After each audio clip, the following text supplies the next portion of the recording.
এলাকার বাসিন্দাদের দীর্ঘদিনের দাবি অনুযায়ী 4,99,896 টাকা ব্যয়ে ঢালাই রাস্তার সূচনা করলেন মথুরাপুর লোকসভা কেন্দ্রের সাংসদ বাপি হালদার।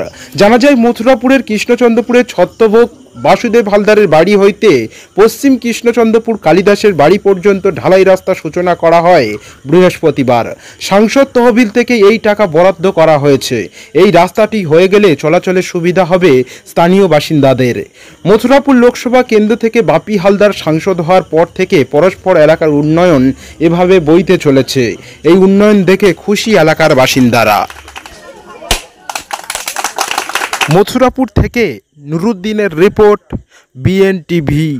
আপনাদের সকলের দোয়া, আশীর্বাদ, ভালোবাসাকে পাথর করে মাননীয় মুখ্যমন্ত্রী মমতা বন্দ্যোপাধ্যায়, আমাদের প্রিয় সাংসদ অভিষেক বন্দ্যোপাধ্যায়ের অনুপ্রেরণাকে পাথর করে আজকের এই রাস্তা শুভ উদ্বোধন হতে চলেছে। আপনাদের দীর্ঘদিনের যে দাবি ছিল, একটা গ্রাম পঞ্চায়েতের পক্ষে কখনই হয়তো সম্ভব নয়। একটা গ্রাম পঞ্চায়েতে একজন মেম্বার বছরে 2 লক্ষ টাকা কাজ করার ম্যাক্সিমাম সুযোগ পায়। আমাদের গ্রাম পঞ্চায়েত ছোট গ্রাম পঞ্চায়েত, কৃষ্ণচন্দ্র গ্রাম পঞ্চায়েত, মাত্র 12টি মেম্বার ছিল, মেম্বার ভেঙে এখন 15টি মেম্বার হয়েছে।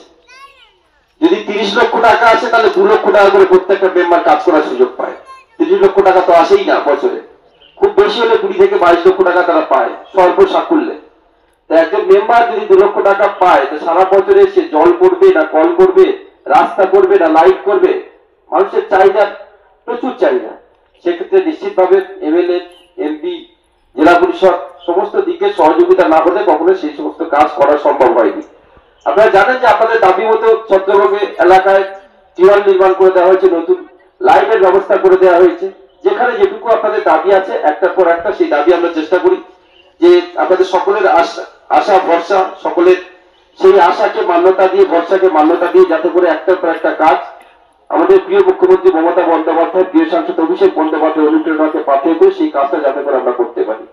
সাথে সাথে কৃষ্ণচন্দ্র পশ্চিমও একই ব্যাপার। সুকান্ত এখানে আছে, আপনারা জানেন যে সুকান্ত বা সুশান্ত দুজনই বিজেপি টিকিটে নির্বাচিত হয়েছিল, কিন্তু পরবর্তীকালে তারা একসঙ্গে আমরা উন্নয়নের খাতিরে, উন্নয়ন করার জন্য, মানুষের পাশে থাকার জন্য, এলাকাকে উন্নয়নের দিকে এগিয়ে নিয়ে যাওয়ার জন্য তারা প্রত্যেকেই মামাটি মানুষের নেত্রী মমতা বন্দ্যোপাধ্যায়ের পতাকা তলে তারা আশ্রয় দিয়েছে এবং তারা তৃণমূল কংগ্রেসের প্রতীকে তারা এই মুহূর্তে তৃণমূল কংগ্রেসের জন্যই লড়ছেন। তৃণমূল কংগ্রেসের জন্যই আপনাদের এলাকায় উন্নয়নটা করতে পারছেন, এ কথা বলতে কোনো দ্বিধা নেই। আজকের দিনে দাঁড়িয়ে সবাই একেবারে 8 থেকে 80-কে সঙ্গে নিয়ে এলাকার রাস্তাঘাট থেকে শুরু করে, নলকূপ থেকে শুরু করে, লাইট থেকে শুরু করে মানুষের বিভিন্ন রকম সুযোগ সুবিধা যেগুলো পশ্চিমবঙ্গ সরকারের মাননীয় মুখ্যমন্ত্রী মমতা বন্দ্যোপাধ্যায় যে 76খানা প্রকল্প রয়েছে, সেই 76খানা প্রকল্প মানুষের কাছে পৌঁছে দেওয়ার জন্য তারা অঙ্গীকারবদ্ধ হয়ে আজকের দিনে তারা কাজ করে যাচ্ছে। আমি তাদের সকলকে আন্তরিকভাবে ধন্যবাদ, কৃতজ্ঞতা জানাই যে তারা উন্নয়নে সামিল হয়েছে।